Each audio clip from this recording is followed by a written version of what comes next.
Hi everybody, thanks for watching. Today I want to talk to you about a subject that I'm especially passionate about and one of my biggest pet peeves when I hear it done sort of incorrectly. And that is working with another guitar player, or for that matter, any other instrument that occupies the same harmonic space as a guitar. Really any sort of mid-rangey instruments, so guitar, harmonica, keyboard or piano, things like that. So when you're playing with other musicians like that, if you're not careful about what you play and really listen to what they're playing, it can really be a mess. So you need to go into those situations prepared. There's a little bit of communication that usually happens on the bandstand, but typically you just kind of need to know how to work around each other. So like I said, like I kind of alluded to, the trick is to fill up the harmonic space without walking all over each other. Okay, so for example, if I was playing with another guitar player, if we were just working in just a Chicago shuffle, just a Chicago shuffle groove in the key of A. Okay, if there's two guitar players on the bandstand in that context, typically one person would play, a groove like this, kind of on the low strings, right?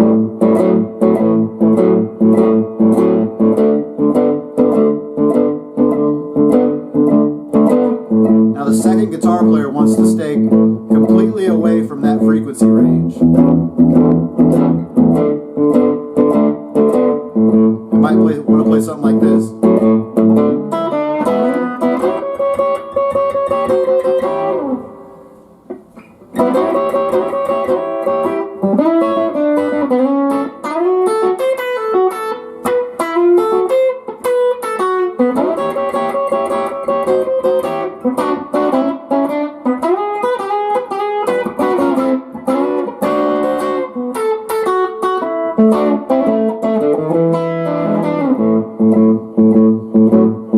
So that kind of goes back to things I've talked about in previous videos.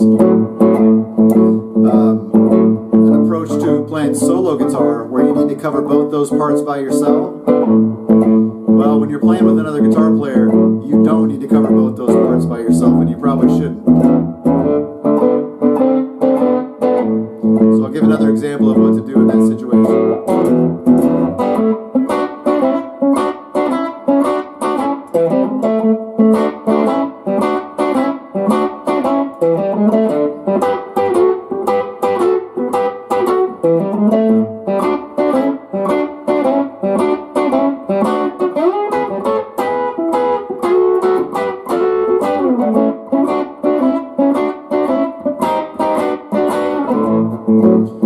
So you kind of want to stay as far away from those low strings as possible, so you're not kind of interfering with what the other player is doing.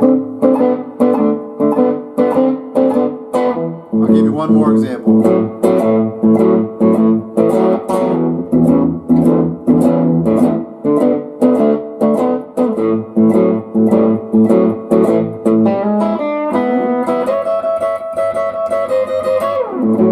Kind of go back and forth between both parts.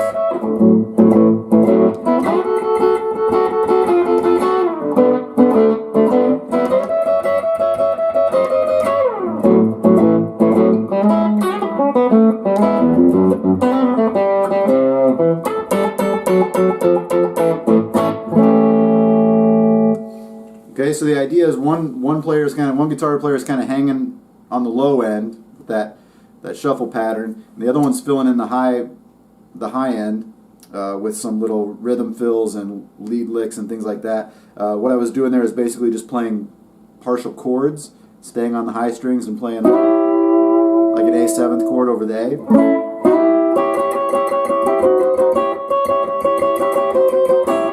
Or a partial A chord here. So obviously it really pays to know where all these chords are. There's another option you could do.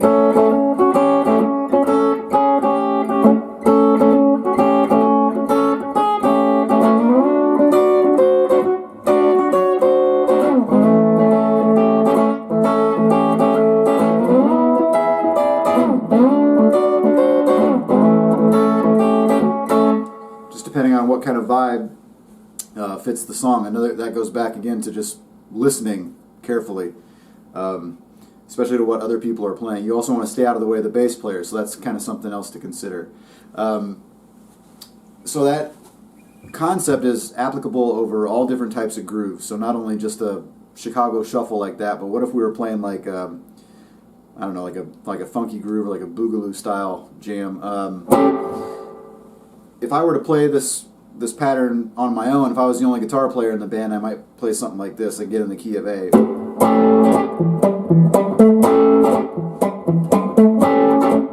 Kind of covering the low end and the high end with these chord stabs. But with two guitar players,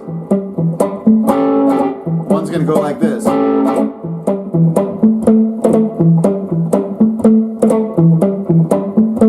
Or something like that. And the other one's going to take the high end.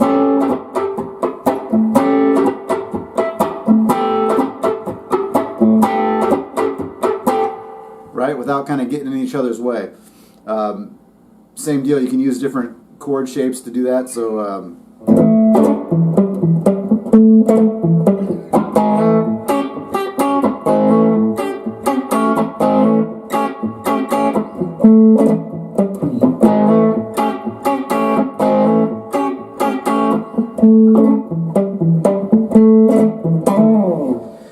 but the point is to just stay as far away from each other as possible harmonically, so that when you add the two together, you've got the full picture. And you can do this with more guitars too. If there's three guitar players, you have to kind of work around each other that way. So each part would get simpler and simpler. I guess that's an important thing to think about too. So if I'm playing by myself as the only guitar player, I'm playing two parts at a time. It can get kind of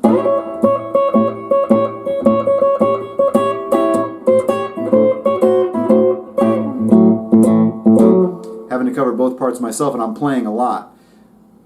As you add another guitar player, you're going to be playing a little bit less. If you have a third guitar player, you're going to be playing even less. So it's kind of a default way to think about it. The more instruments that are involved, the less you should be playing and the less harmonic space you should be taking up. So it all adds up to the full picture. You can work with like a rock and roll groove too. So if we were to play again in the key of A, something like if I was playing by myself, I might do this.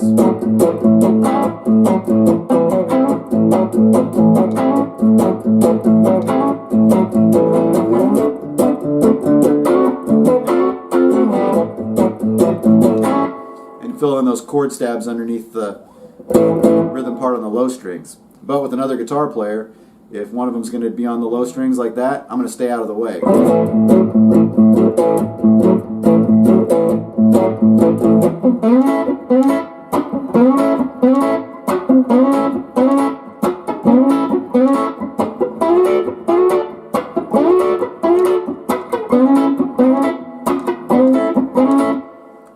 So you kind of get the idea there.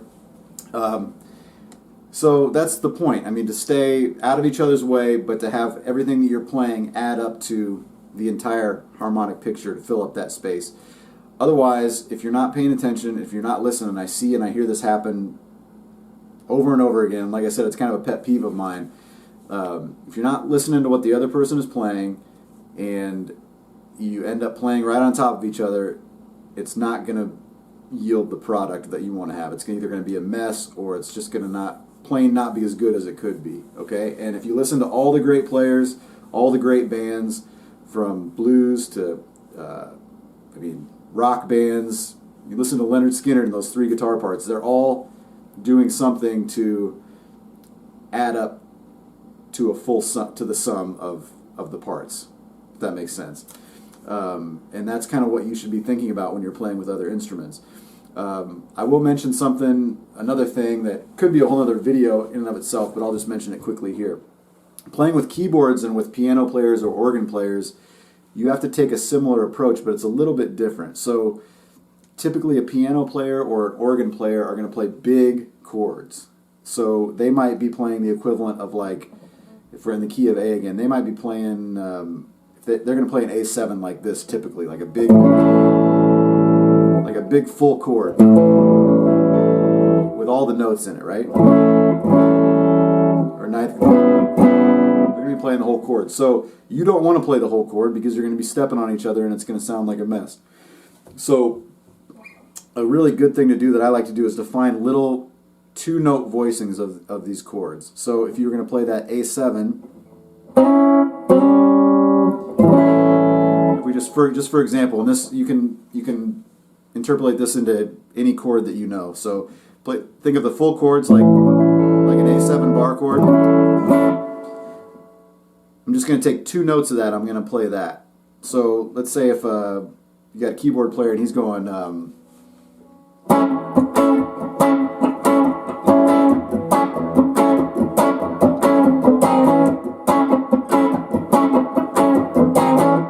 Well, I'm going to stay out of the way and I'm going to do something like this.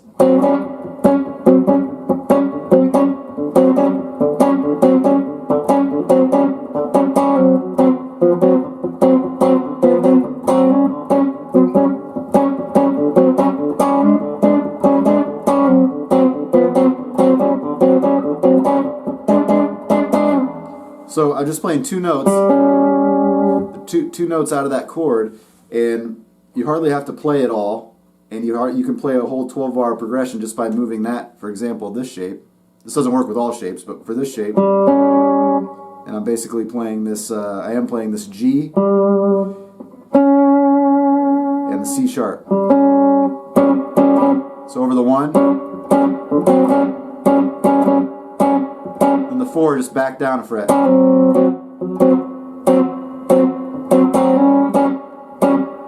The 5, you move up 1.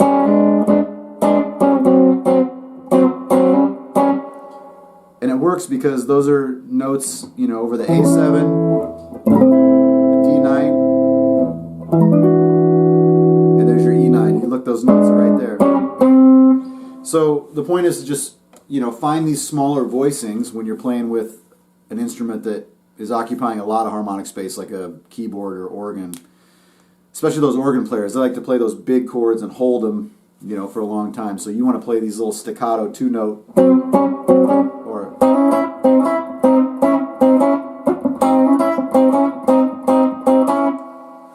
and have some good rhythmic content in there to keep things interesting or whatever. But focus on the smaller voicings in that case, and it can work when you're playing with two guitar players too. So just listen carefully to what the other person's playing. Try to stay out of their way, occupy a different frequency range, and if you do that correctly, you will have a nice full harmonic content in the band. So, okay, that's it. Experiment, listen carefully, come up with your own ideas, and have fun. Talk to you later. Thanks.